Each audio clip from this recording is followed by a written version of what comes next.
नमस्कार दोस्तों, आज का ये शॉर्ट वीडियो इन दो सवालों पे है। कौन सा अच्छा, टीओई अच्छा या डीपीओई अच्छा? दूसरा, अगर मुझे खरीदना है यूनिवर्सल न्यूबॉर्न हियरिंग स्क्रीनिंग के लिए तो कौन सा मैं लूँ, टीओई लूँ या डीपीओई लूँ? दोनों में कोई फ़र्क है क्या? तो शुरू करते हैं। जिस तरह से हम जानते हैं कि दो तरह के इवोक्ड पोटेंशियल्स होते हैं या दो तरह के ऑटो अकॉस्टिक इमिशंस होते हैं। इवोक्ड नहीं, ऑटो अकॉस्टिक इमिशन दो तरह के होते हैं, एक स्पॉन्टेनियस और दूसरा होता है इवोक्ड। इवोक्ड के दो प्रचलित ऑटो अकॉस्टिक इमिशंस हैं, टीओई और डीपीओई। टीओई यानी कि transient evoked auto acoustic emission और डीपीओई यानी कि distortion product auto acoustic emission. जैसा कि ये नाम है, ट्रांजिएंट इवोक्ड, ट्रांजिएंट यानी कि थोड़ी देर के लिए कोई एक टोन दिया गया और उसके चलते इवोक हुआ कैसे एक ऑटो अकॉस्टिक इमिशन। तो टीओई का जो पहला स्पेशलिटी है उसमें क्लिक स्टिमुलाई यूज़ किए जाते हैं। क्लिक खास बात क्या होती है, क्लिक का एक शार्प राइज टाइम होता है और एक सस्टेनेंस पीरियड होता है और एक शार्प फॉल टाइम भी होता है। 700 हर्ट्ज से लेके 3000 हर्ट्ज तक के बीच का ये फ्रीक्वेंसी कवर करता है। तो एक ब्रॉड फ्रीक्वेंसी रेंज कवर करता है। लगातार दिए जाते हैं stimuli, click click click click click click click click click, और इन स्टिमुलाई के बदले एक ऑटो अकॉस्टिक इमिशन कान से वापस आता है। चूंकि एक ब्रॉडबैंड स्टिमुलाई है इसलिए एक कॉम्प्लेक्स वेव वापस आएगा। तो इसका रिस्पॉन्स कैसा होगा, एक कॉम्प्लेक्स वेव के जैसा आएगा। तो ये हमारा कान है, कान के अंदर ये हमारा गया हुआ है प्रोब, प्रोब से जा रही है क्लिक की आवाज़ टीओई के लिए, और ये एक ब्रॉडबैंड स्टिमुलस है जिसके बदले एक कॉम्प्लेक्स वेव वापस आता है जो कि इस माइक्रोफोन के मार्फत रिकॉर्ड होता है और एनालाइज होता है। तो अगर हम देखें प्रोब के अंदर टीओई के दो तरह के चीज़ पक्का होंगे। एक पहला होगा एक स्पीकर जिससे कि क्लिक स्टिमुलाई दिया जाता है, और दूसरा होता है एक माइक्रोफोन जिसमें कि कान के अंदर से आने वाली ओई रिकॉर्ड होती है जिसके मार्फत। तो दो प्रोब। वैसे ही अगर इस तरफ हम देखें डीपीओई में, तो डीपीओई जैसा नाम है distortion product auto acoustic emission. तो डिस्टॉर्शन प्रोडक्ट यानी कि किसके किसके बीच का डिस्टॉर्शन, दो फ्रीक्वेंसी के बीच का डिस्टॉर्शन, और जिसके बदले में और एक फ्रीक्वेंसी निकल के कान से आता है। तो जब दो फ्रीक्वेंसी दिए जाते हैं तो डीपीओई के प्रोब के अंदर क्या होगा, एक और दो हमारे स्पीकर्स हो जाएंगे। तो दो स्पीकर्स होंगे जिसमें कि दो तरह के फ्रीक्वेंसी दिए जाएंगे, और कान के अंदर से इन दोनों फ्रीक्वेंसी के इंटरेक्शन से एक तीसरा फ्रीक्वेंसी वापस आएगा जो कि माइक के द्वारा रिकॉर्ड किया जाएगा। तो यहाँ कितने प्रोब ट्यूब्स हो गए इस डीपीओई प्रोब के अंदर, 1 2 3, 2 हो गए स्पीकर्स के लिए, 1 हो गया माइक्रोफोन के लिए। तो पहला बुनियादी फर्क समझ गया, टीओई में एक स्पीकर एक माइक्रोफोन, डीपीओई में दो स्पीकर्स एक माइक्रोफोन। टीओई में सिर्फ क्लिक दिया जाता है जो कि ब्रॉडबैंड है, डीपीओई में दो सिंगल टोन्स दिए जाते हैं, सिंगल फ्रीक्वेंसी टोन्स दिए जाते हैं जिसके बदले और एक सिंगल फ्रीक्वेंसी टोन वापस आता है, जबकि टीओई में एक कॉम्प्लेक्स टोन वापस आता था। ठीक, एनालाइज कैसे करते हैं इसके रिजल्ट्स को? एनालाइज कुछ इस तरह से करते हैं कि जैसे ही एक रेस्पॉन्स वापस आता है तो इस रेस्पॉन्स को एक साथ दो मेमोरी रिकॉर्ड करते हैं, यानी कि दो तरह से रिकॉर्ड होता रहता है। ये मेमोरी ए में रिकॉर्ड होता है, मेमोरी बी में। यानी कि मान लीजिए कि पहले 10 क्लिक्स के लिए मेमोरी ए रिकॉर्ड करता है, फिर अगले 10 क्लिप्स के लिए मेमोरी बी रिकॉर्ड करता है उसको, और उसके बाद क्या किया जाता है कि दोनों यानी कि आधे रिस्पॉन्स मेमोरी ए रिकॉर्ड करता है, आधे रिस्पॉन्स मेमोरी बी रिकॉर्ड करता है, फिर दोनों को मैच कर दिया जाता है। यहाँ आप देख सकते हैं कि नीला जो वेव है वो मेमोरी ए का है और हरा जो वेव है वो मेमोरी बी का है। दोनों को एक दूसरे के ऊपर सुपर इम्पोज किया जाता है, और अगर रिप्रोड्यूसिबिलिटी यानी कि ए का जैसा दोनों दिखते हैं 70% से ज़्यादा तो उसको एक रेस्पॉन्स मान लिया जाता है।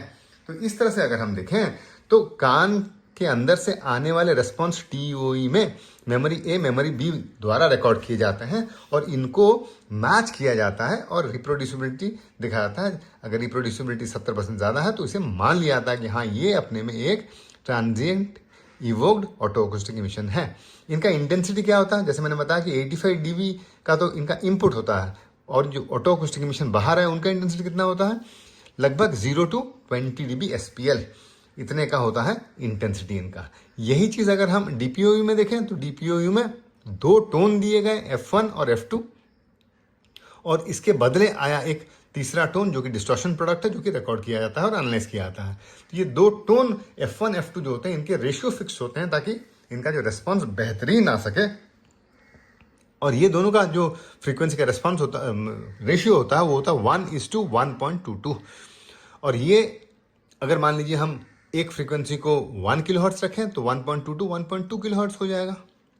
इन दोनों फ्रीक्वेंसी को मान लीजिए ये 1 किलोहर्ट्ज हुआ, ये 1.2 किलोहर्ट्ज का टोन कान के अंदर गया, प्योर टोन्स, और इनके बदले जो आएगा वो आएगा 2F1 माइनस F2। ये टोन कान से वापस आएगा, जो कि एक तीसरा टोन है, ध्यान रखिएगा।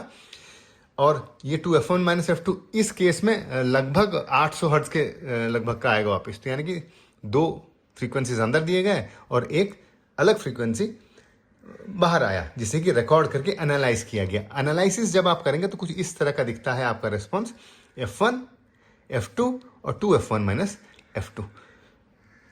तो ये रहा हमारे DPO का रिस्पॉन्स, जो कि एक स्पेसिफिक फ्रीक्वेंसी में आता है, ध्यान रखिए, 2F1 माइनस F2। जबकि यहाँ जो रिस्पॉन्स आ रहा था वो एक कॉम्प्लेक्स वेव के फॉर्म में आ रहा था TOE में। तो ये फर्क देख लिया आपने। तो यहाँ अगर आप देखें तो यहाँ जो रिस्पॉन्स होता है उसका इंटेंसिटी -10 dB से लेकर के -20 dB तक होता है। इधर कितना था, 0 to 20 dB, ये -10 dB से लेकर 20 dB तक dBSPL तक होता है। और अमूमन जो स्टिमुलस का इंटेंसिटी होता है I1, I2, इधर मैं 85 dB बोल रहा था टोटल का क्लिक का, इधर I1 intensity 1, intensity 2, intensity 1 65 dB और इंटेंसिटी 2 55 dB SPL होता है। तो इस तरह से अगर हम देखें तो दोनों में फ़र्क आ जाता है, जो इनपुट्स है उसका भी, आउटपुट जो आते हैं उनके भी रेशियो का, और रिकॉर्ड करने के तरीके का भी।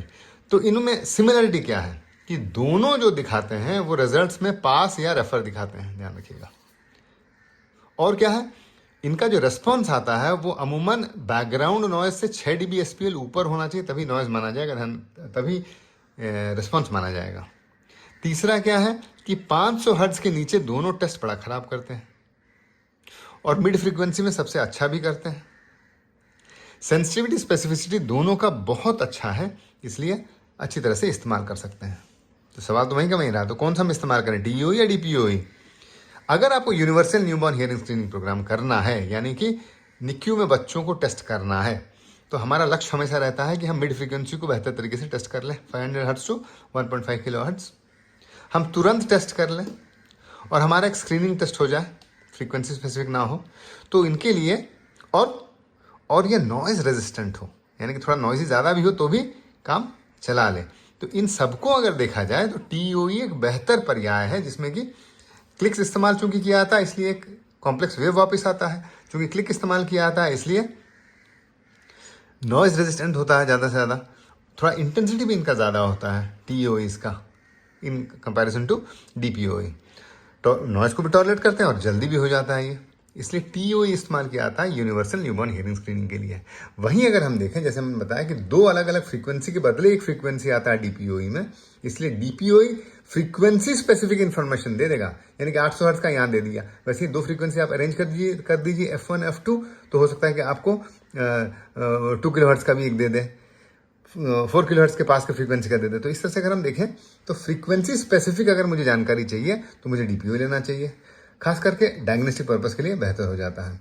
अमूमन DPOE हाई फ्रीक्वेंसी 4 किलोहर्ट्ज के ऊपर का टेस्ट बहुत बेहतर कर लेता है, इसलिए ऑटोटॉक्सिसिटी हो गया, नॉइज इंड्यूस्ड हियरिंग लॉस हो गया, या एक सडन कॉक्लियर डैमेज एक स्पेसिफिक एरिया का हो गया, टिनेटस जिसके साथ टिनेटस हो रहा है, इन असेसमेंट के लिए बहुत बेहतर होता है DPOE।